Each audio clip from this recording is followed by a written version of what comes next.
जय हिंद दोस्तों, रक्षित कन्ना के चैनल में आपका स्वागत है। दोस्तों, आज के इस वीडियो में मैं आपके लिए तीन जानकारियां लेकर आया हूं। कौन सी तीन जानकारियां मैं आपको देने वाला हूं? सबसे पहले मैं आपको इसकी जानकारी दे देता हूं। सबसे पहली जानकारी मैं आपको दूंगा, मैं बात करूंगा मई की पेंशन के बारे में। पेंशनर्स को, फैमिली पेंशनर्स को मई की पेंशन मिलना शुरू हो गई है, वो भी बढ़ी हुई DADR 60% के साथ। मैं किन पेंशनर्स की बात कर रहा हूं, कहां से पेंशन क्रेडिट करी जा रही है, पूरी जानकारी आगे दूंगा क्रेडिट मैसेज दिखाकर। फिर एक और मैं आपको जानकारी दूंगा, जैसे कि दोस्तों आप पीछे थंबनेल में देख रहे हैं, लो हो गया fitness factor final, TV channel पर आ गया 1.92 मिलेगा। फिटनेस फैक्टर 3.83 से कम मिलेगा, 1.92 मिलेगा। जी हाँ दोस्तों एक टीवी चैनल है, आज तक ने एक न्यूज दी है फिटनेस फैक्टर पे। क्या सरकार आपको 3.83 का फिटनेस फैक्टर देगी जितना संगठन मांग रहे हैं, या फिर आपको मिलेगा 1.92 फिटनेस फैक्टर? जी हाँ दोस्तों, टीवी चैनल पर टीवी न्यूज आज तक ने ये जानकारी दी है, जो मैं आपको आगे समझाना चाहूंगा। क्योंकि दोस्तों बहुत से पेंशनर्स, बहुत सी जनता आज तक पर विश्वास करती है। जो टीवी चैनल है आज तक, या फिर जो न्यूज है उस पर विश्वास करती है बहुत सी जनता। तो दोस्तों इनकी जानकारी मैं आपको समझाऊंगा कि इन्होंने क्या बताया है फिटनेस फैक्टर के बारे में। फिर दोस्तों लास्ट इंफॉर्मेशन मैं आपको दूंगा MACP के बारे में। जी हाँ दोस्तों, अगर आपकी कोई पनिशमेंट है या फिर RI है सर्विस के दौरान, तो दोस्तों फिर आपको MACP नहीं मिलेगी। अगर आपकी पनिशमेंट रिटायरमेंट होने तक खत्म नहीं होती, तो दोस्तों फिर आपको प्रमोशन नहीं दिए जा सकते, आपकी MACP रुक जाती है। ऐसे दोस्तों एक किसी का केस है, एक सिपाही का, जो मैं आपको आगे समझाना चाहूंगा। क्या पता आपका केस इसी से संबंधित हो, तो इस पर आगे जानकारी दूंगा। तो दोस्तों बस यही तीन जानकारियां हैं जिन पर मैं बात करूंगा, इसलिए वीडियो को आप शुरू से लेकर आखिरी तक देखिएगा। जानकारियों में आगे बढ़ने से पहले एक छोटी सी अपील मैं आपसे करूंगा, और अपील है चैनल सब्सक्राइब की। देखने में आया पेंशनर्स वीडियो तो देख रहे हैं, लेकिन अभी तक उनमें से कुछ पेंशनर्स ने चैनल को सब्सक्राइब नहीं किया। ऐसे कितने पेंशनर्स हैं? सिर्फ 37%। और कितनों ने किया है? 62%। तो मैं आपसे अपील कर रहा हूं, जितने पेंशनर्स ने अभी तक चैनल को सब्सक्राइब नहीं किया, तो वो पेंशनर फटाफट सबसे पहले चैनल को सब्सक्राइब कर लीजिए, ताकि आपको सही जानकारियां रूल्स के आधार पे तुरंत मिल पाए। इस चैनल के माध्यम से, वीडियो के माध्यम से आपको सबसे पहले एडवांस जानकारियां दी जाती है, नए नए लेटरों की जानकारियां दी जाती है, भारत सरकार के लेटरों की जानकारियां दी जाती है। तो दोस्तों सारी जानकारियां प्राप्त करने के लिए आप सबसे पहले चैनल को सब्सक्राइब कर लीजिएगा, और इस परसेंटेज को 62% से बढ़ाकर 100% कर दीजिएगा, और लास्ट में वीडियो को शेयर कर दीजिएगा, लाइक कर दीजिएगा और हाइप भी कर दीजिएगा। चलते हैं दोस्तों जानकारियों में आगे बढ़ते हैं। सबसे पहली जानकारी मैं आपको दूंगा, मई की पेंशन खाते में आना शुरू DADR 60% के साथ। जी हाँ दोस्तों, अब दोस्तों मैं आपको क्रेडिट मैसेज दिखा रहा हूं SBI का। जी हाँ दोस्तों, स्टेट बैंक ऑफ इंडिया की तरफ से पेंशन मिलने लगी है पेंशनर्स को, फैमिली पेंशनर्स को। जी हाँ दोस्तों, और दोस्तों ये आज ही का मैसेज है जो SBI की तरफ से दिया गया है। जी हाँ दोस्तों, एक पेंशनर है रेलवे के, उनको SBI बैंक की तरफ से पेंशन मिली है। इनकी पेंशन है 31,200, जो आज ही की तारीख में क्रेडिट करी गई है 26 मई 2026 को। और दोस्तों ये पेंशन इनकी बढ़कर आई है, यानी इनकी पेंशन में 60% DADR इंक्लूड है। 60% DADR इनकी पेंशन में इंक्लूड है। जैसा आपको पता है, बैंक CPPC 2 से 3 दिन पहले ही पेंशन दे देता है। जो पेंशनर्स, फैमिली पेंशनर्स बैंक से पेंशन ले रहे हैं या फिर CPPC से पेंशन ले रहे हैं, ऐसे दोस्तों आपको भी पेंशन मिल गई होगी आज की तारीख में, या फिर कल मिल जाएगी, जो बैंक से पेंशन ले रहे हैं। लेकिन जो स्पर्श के पेंशनर्स हैं उनको पेंशन मिलेगी 29 मई 2026 को। जैसा कि आपके पास एडवांस मैसेज भी आया होगा, पेंशन आपको बढ़कर मिलेगी। पेंशन में, बेसिक पेंशन में DADR आपको 60% मिलेगा, क्योंकि 4 महीने का एरियर आपको पहले ही दे दिया गया है। तो दोस्तों बैंक की तरफ से पेंशन मिलना शुरू हो गई है। स्पर्श देगा 29 तारीख को, जैसे कि आपके पास मैसेज भी आया होगा। जिनके पास मैसेज नहीं आया तो उनको टेंशन लेने की जरूरत नहीं है। कई बार मैसेज फोन पर नहीं आता, लेकिन पेंशन ठीक टाइम पर क्रेडिट कर दी जाती है। तो दोस्तों पेंशन मिलने का सिलसिला शुरू हो चुका है बैंक की तरफ से। स्पर्श की 29 तारीख को मिलेगी। चलते हैं दोस्तों अगली जानकारी की तरफ। अब अगली जानकारी मैं आपको दूंगा, आज तक टीवी चैनल पे आज तक न्यूज पे आया 8th पे कमीशन का फिटमेंट फैक्टर 3.83। क्या सरकार मानेगी डिमांड? जी हाँ दोस्तों, अब दोस्तों आज तक ने बताया है, जो आज तक न्यूज है उन्होंने बताया क्या सरकार आपको फिटमेंट फैक्टर 3.83 देगी, जितना संगठन डिमांड कर रहे हैं। अब दोस्तों यहां पे देखिए 22 मिनट पहले की ये खबर है, आज तक ने ये बताया है फिटमेंट फैक्टर के बारे में। 8th पे कमीशन 3.83 फिटमेंट फैक्टर की मांग क्या सरकार मानेगी, क्या सरकार अप्रूव करेगी?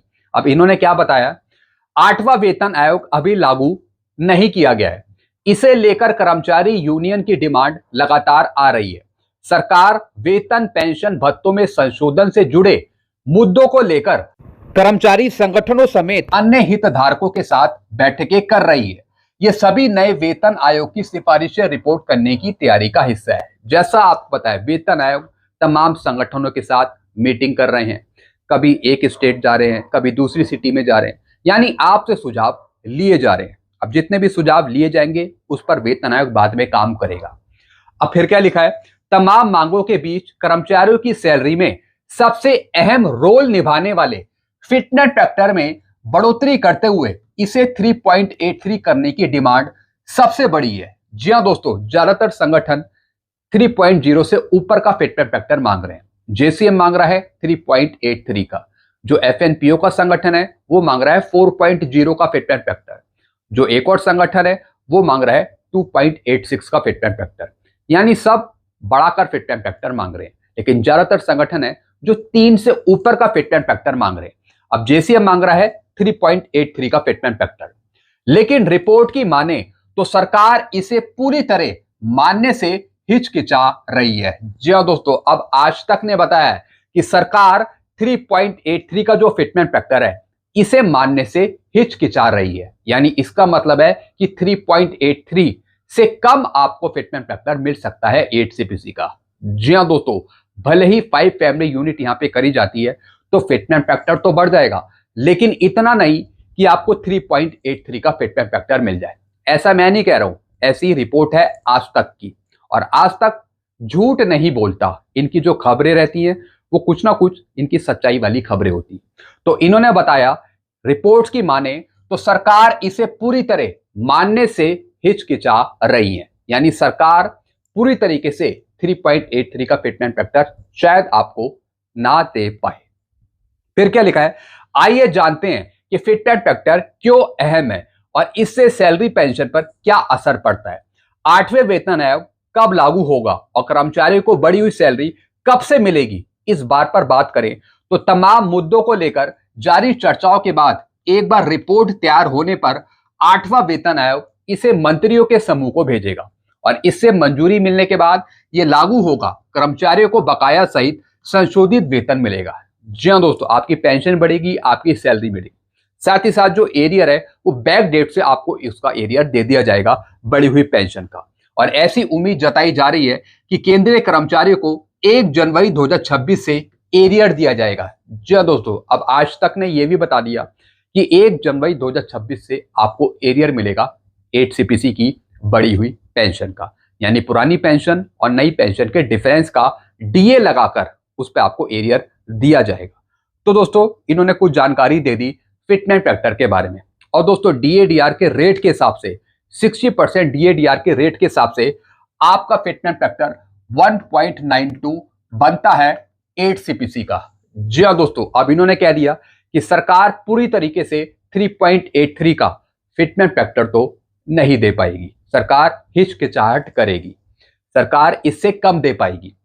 लेकिन अगर इससे कम मिलता है तो कितना मिलेगा, 2 मिलेगा या फिर 2.57 मिलेगा या फिर 1.92 मिलेगा डीएडीआर 60% के हिसाब से। तो दोस्तों 1.92 आपका फिटमेंट फैक्टर डीएडीआर के रेट के हिसाब से 60% के हिसाब से। लेकिन अगर फैमिली यूनिट को बढ़ा दिया जाए तो आपका फिटमेंट फैक्टर 2 से ऊपर का बन जाएगा, 2.00 से ऊपर का। तो दोस्तों यहां पर मैंने आपको इनकी रिपोर्ट समझा दी। इसमें इन्होंने कहा है कि 3.83 का जो फिटमेंट फैक्टर जो संगठनों ने मांगा है, हो सकता है कि सरकार इतना फिटमेंट फैक्टर ना दे, इससे कम दे। तो ऐसी जानकारी इन्होंने दी है। बाकी एरियर की जानकारी इन्होंने दे दी कि 1 जनवरी 2026 से आपको एरियर दिया जाएगा वो भी 8 CPC का, जैसे कि दोस्तों कुछ रिपोर्ट्स भी आई थी पहले। चलते हैं दोस्तों अगली जानकारी की तरफ। अब दोस्तों अगली जानकारी मैं आपको दूंगा MACP के बारे में। जी हाँ दोस्तों, MACP नहीं मिलेगी अगर सर्विस के दौरान जवानों या फिर JCOs को पनिशमेंट मिली है या फिर RI है। जी हाँ दोस्तों, अगर आपकी कोई पनिशमेंट है तो दोस्तों फिर आपको MACP नहीं मिल सकती। इसी पे दोस्तों एक रूल मैं आपको समझाऊंगा।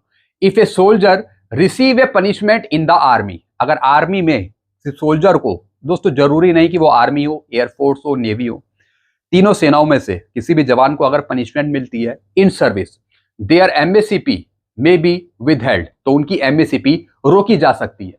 If that punishment remain in force that is within its active current period. जी दोस्तों, जैसे कि दोस्तों आपकी पनिशमेंट इन सर्विस है किसी चीज की, या फिर आपने कोई गुनाह कर दिया, तो दोस्तों उस बेस पर आपकी MACP रुक जाती है, विदहेल्ड कर दी जाती है until the time of retirement. जी हाँ दोस्तों, अगर पनिशमेंट आपकी रिटायरमेंट तक भी आती है तो दोस्तों फिर भी आपको नुकसान होता है, आपकी सारी चीजें रोकी जा सकती हैं। अभी दोस्तों मैं आपको एक केस के बारे में समझाऊंगा कि एक सिपाही का केस है, तो उनकी भी पनिशमेंट थी, क्वालिफाइंग सर्विस पूरी थी MACP लेने के लिए, सब कुछ पूरा था, लेकिन तब भी MACP नहीं दी गई पनिशमेंट की वजह से। फिर दोस्तों आगे का लिखा है the soldier ceases to be eligible to receive the benefit of that financial upgradation during their entire service tenure। जी हाँ दोस्तों, सर्विस के दौरान अगर पनिशमेंट दी गई है तो दोस्तों फिर सोल्जर के जो बेनिफिट हैं, फाइनेंशियल अपग्रेडेशन है, वो रोके जा सकते हैं।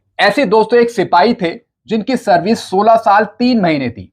अब भर्ती के 4 साल बाद इनको पनिशमेंट मिल गई। जी हाँ दोस्तों, एक तो वो पनिशमेंट होती है जो कुछ टाइम पीरियड तक होती है, यानी पनिशमेंट आपकी चली, लेकिन कुछ महीने बाद, कुछ साल बाद आपकी वो पनिशमेंट खत्म कर दी गई और उसके बाद आपको MACP दे दी, आपको प्रमोशन दे दिया।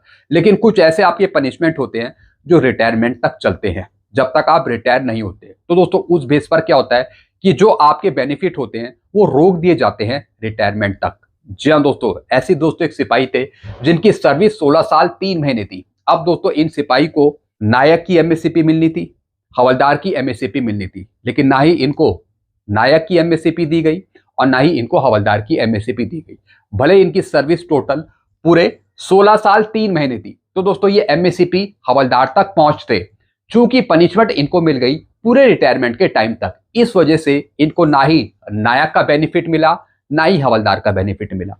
अब दोस्तों अगर ये चले भी जाते हैं कोर्ट केस करने, इसके बारे में मैंने अपने कुछ वकीलों से भी बात करी थी, तो वकीलों ने भी कहा था कि केस करने की कोई जरूरत नहीं है, केस डिसमिस कर दिया जाएगा अगर इनका केस लगाया जाता है किसी AFT में, क्योंकि इनकी जो पनिशमेंट है, जो इनको पनिशमेंट मिली, वो पूरे रिटायरमेंट टाइम तक चली। जब तक ये रिटायर नहीं हो गए, जब तक इनको पनिशमेंट मिली गई, तो इस वजह से इनके जो फर्दर बेनिफिट थे, जो इनको बेनिफिट मिलने चाहिए थे, प्रमोशन के हो गए या फिर MACP के हो गए, उनको कोई बेनिफिट नहीं दिया गया। तो दोस्तों यही सब इसमें लिखा है, यानी उनकी जो पनिशमेंट चली वो रिटायरमेंट होने तक चली। नायक और हवलदार की MACP इनको नहीं मिली और दोस्तों ये रिटायर भी 2013 में हुए थे। जी हाँ दोस्तों, तो दोस्तों अगर आपकी RI है या फिर नॉन क्वालिफाइंग सर्विस है, कोई पनिशमेंट है, रेड इंक की एंट्री है, ब्लैक इंक एंट्री है, तो दोस्तों फिर आपको MACP नहीं मिलती। हालांकि इनका केस कुछ अलग था। हाँ, अगर इनकी पनिशमेंट खत्म हो जाती सर्विस के अंदर ही, तो दोस्तों फिर बाद के जो इनके बेनिफिट हैं वो रिलीज किए जा सकते थे। चूंकि रिटायरमेंट होने तक, जब तक ये रिटायर नहीं हो गए, जब तक दोस्तों इनकी पनिशमेंट खत्म नहीं हुई, तो इस वजह से रिटायरमेंट से पहले सर्विस के दौरान जो इनको बेनिफिट मिले थे वो नहीं मिल पाए। तो दोस्तों ऐसा आपके साथ भी हो सकता है। तो दोस्तों इससे जुड़ी कोई और परेशानी है तो आप नीचे कमेंट कर सकते हैं। ऐसी जानकारियां मैं आपको देता रहता हूं। ऐसी जानकारियां पाने के लिए आप चैनल से जुड़ सकते हैं, चैनल को भी सब्सक्राइब कर सकते हैं। चैनल का नाम है रक्षित खन्ना और वीडियो को जरूर शेयर कर दीजिएगा। Thank you so much.